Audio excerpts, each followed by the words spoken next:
We're here. We're really here. Got this walking business.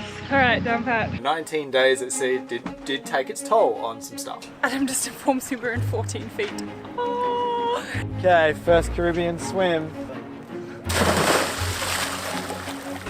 It's been an interesting afternoon. It won't not start now, so I can't troubleshoot it to fix it. Boat looks very naked. Welcome to our self-inflicted adventure.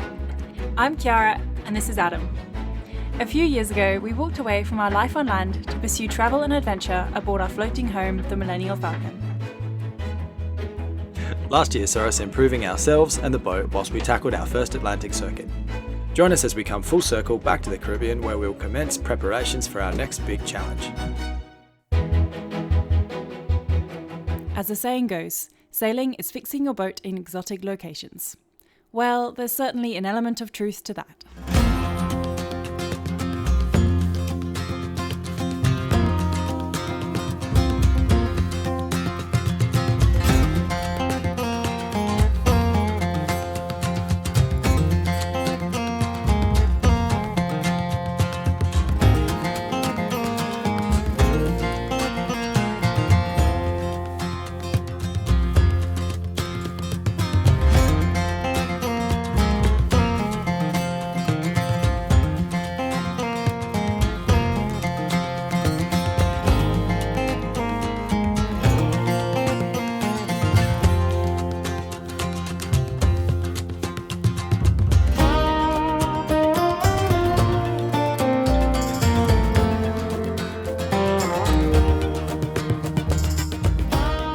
Now, we've had our fair share of boat upgrades and repairs in exotic locations, but over time a pattern starts to form. For every torturous yard session or day spent upside down in the bilge, the time between repairs gets longer and longer, and the miles between exotic locations get further and further. Let's recap.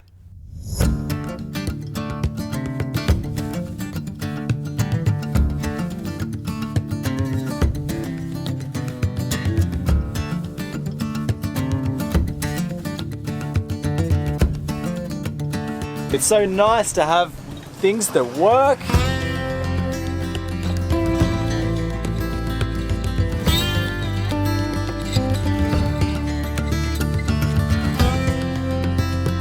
We're requesting permission to exit town cut. 2 persons on board, bound for Horta. Over.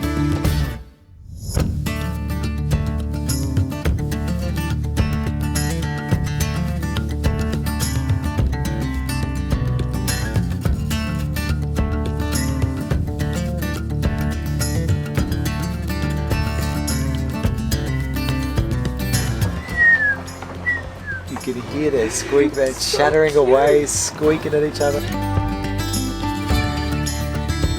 It's been a much more sporty day than we were expecting.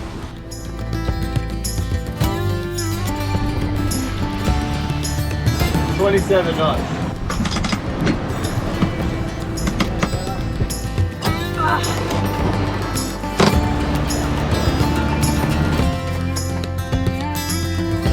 I'm feeling really excited, I don't know why. Very rolly, it's like being on a roller coaster. I think we're going to lose this if we keep pushing it, so we're definitely going for Cape Verde.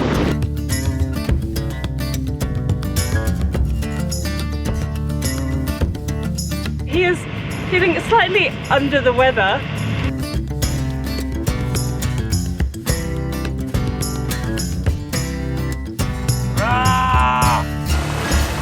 Whoa! Oh! That was close. Finally, I caught my fish! It's a baby fish for me! We did it! We did it! The completion of this circuit for us represents the first time that we've actually been able to make a long-term plan and execute it. It's left us feeling confident that with a little more hard work, we can finally take on some of our more ambitious sailing goals. And it's time to pay the toll.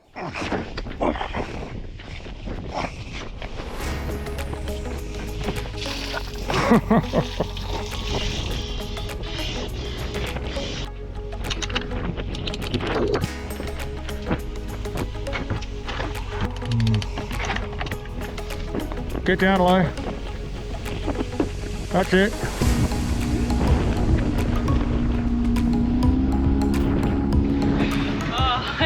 Have you got the spins? I got so spinning then. I was like, wow, wow. Oh my god. Alright, second chance standing up. Alright. Oh, that was so weird. Oh, no. Oh, this is so Oh, I can't stand up. My head keeps spinning. You're kidding me. Alright, Just lie flat. Okay. Third trial.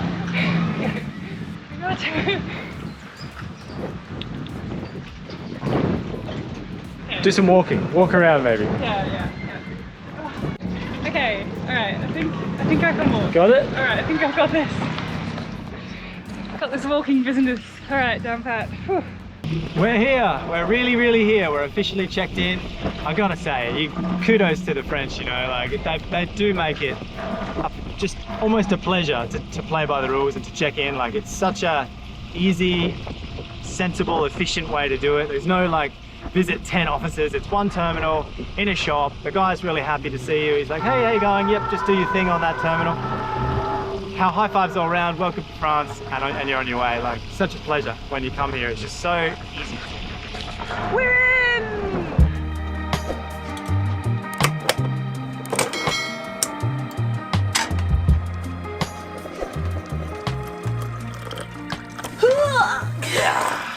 We made it! We're here!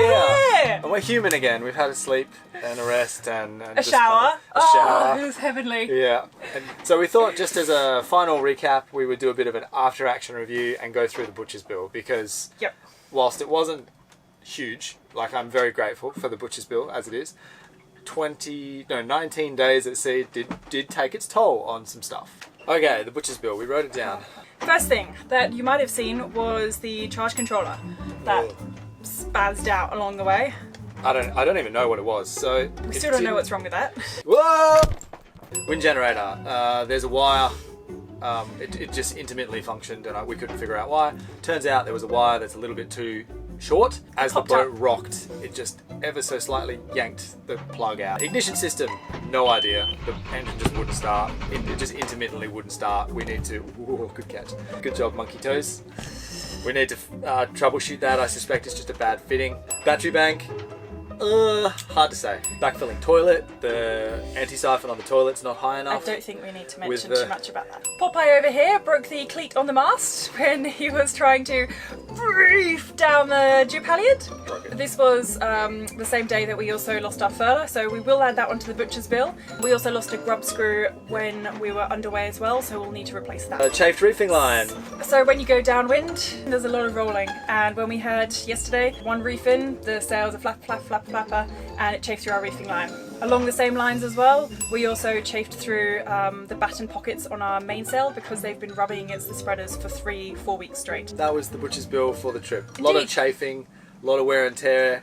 And a lot of electronics. A lot of electronics frustration. Because you're sailing west, you sort of half the day the sun is behind the sails and the rest of it, like the morning, obviously it's not high enough in the sky. Yeah.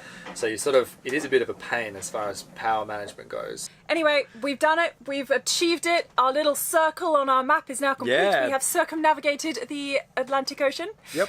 And I think it's time to put some love into Millie. Yes. She is a little beaten and she needs some love right now. So we're back in St. Martin and we're going to change pace a little bit. Now we're going to go into a period of work on the boat. So in preparation for colder weather. That's right, in preparation for our next big adventure, which hopefully will not be downwind.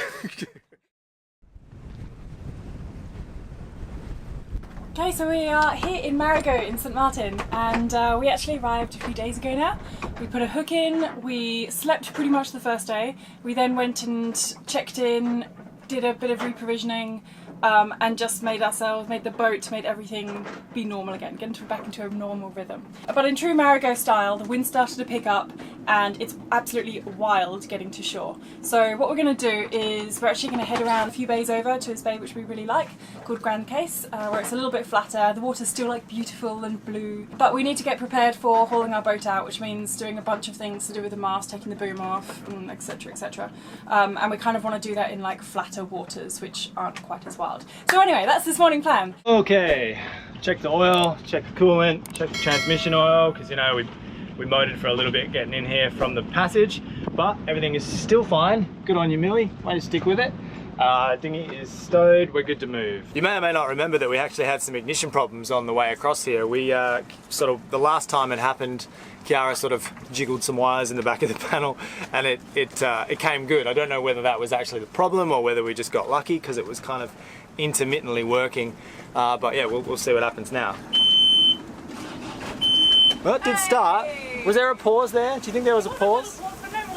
Yeah. I don't know. Well, it started. Let's get going. It'll get us around the corner. The chart plotter has stopped working, and this was on the list of things that had broken while we were underway, and it has just decided to completely crack it now and not even turn on. So, I mean, at least we're kind of... It's got to be that bad. Yeah, I have a feel. Yeah, we both have a feeling it's just a bad bit of wiring. Once again, our electronics are failing us. We'll get it sorted. Always. Right now, we're only going a few bays up, so navionics on our phone will be absolutely fine.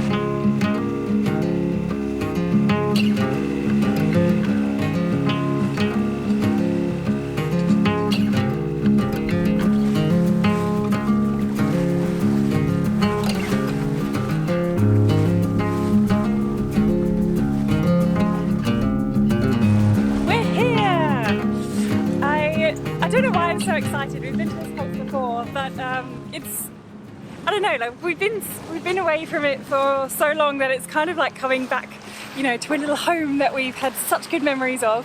And I know, you know, that sailing is all about exploring and going to new destinations, but this is nice just to come back to a bit of a home ground for us. And I remember that we spent Christmas here, we've spent previous Australia days here, we've hung out with friends. You know, there's a lot of good memories in this bay, and so we're only going to be here for a few days because it is significantly calmer. Even coming in now, I can see that it's significantly calmer. So we're only going to be here for a few days, but even so, it's just nice. It's just nice being like, look at the water, it's blue, look at the sunshine and I like being back in the Caribbean. This is terrible though, as a ginger I should not be saying this. Alright, dropping.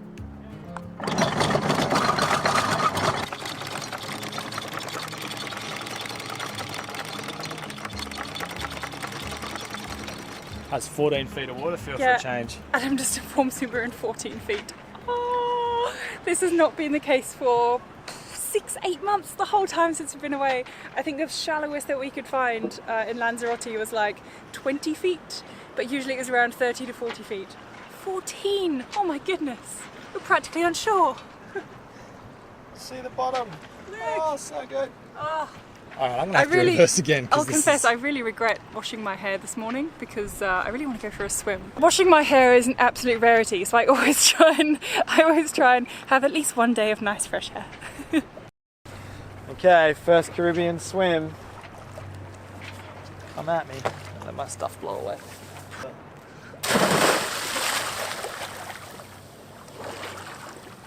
Nope, not cold. Oh, it's glorious. Tomorrow, I will go swimming tomorrow. I'll save the clean hair. The morning after we have arrived, and it's probably a good time right now. To be fair, the wind hasn't actually dropped off, but we think we might be able to do a little bit of work downstairs, and that just involves taking the wires out from the radar and the radio. So we're gonna have to take down the roof lining and kind of de-thread the wire throughout the boat. Adam's just getting rid of the staysail and removing some of the things on deck now in preparation for a haul out really. And then when the wind's dropped off a little bit, hopefully tomorrow or Monday, we should be able to get some of the sails down. And then the following jobs from that. It's going to be a long weekend.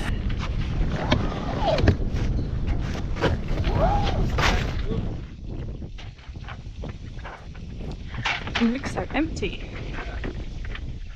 This is what it looked like if we had in-boom furling. In-mast furling. Whew, it's like gust after gust in here. I think Adam's gonna have to postpone any and all deck jobs. He's just getting blown away, as are our solar panels, as there's like everything.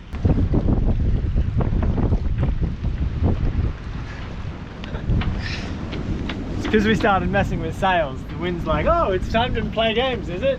Okay. And cue the gusts.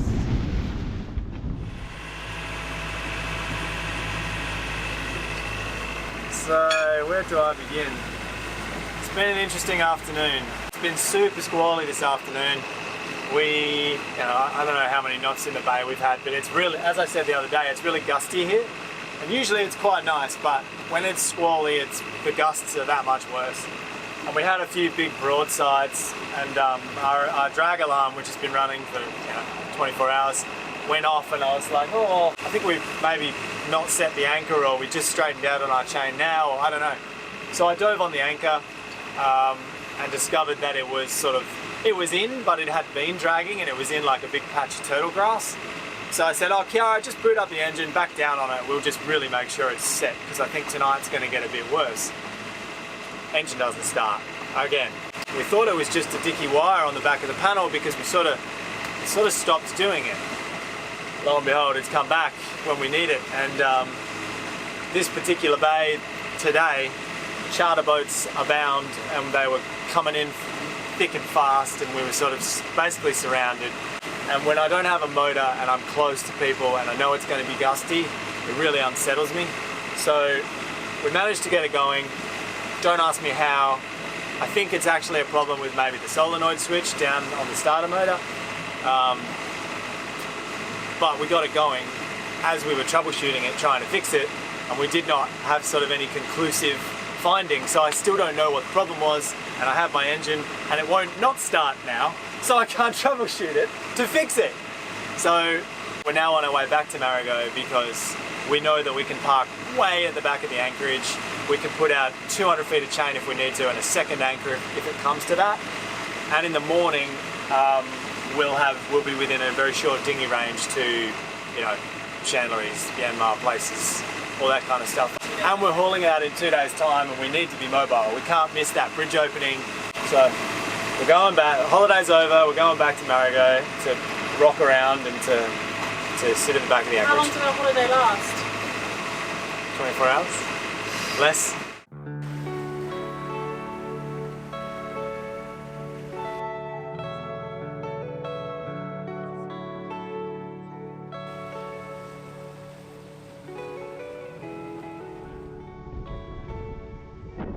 Okay, so we made the most of the calm this morning, and we managed to get the head sail down. It's been a brief reprieve from the squalls, although the wind does feel like it's filling in slowly. We also just now took the boom off, which needs to happen to get the mast down.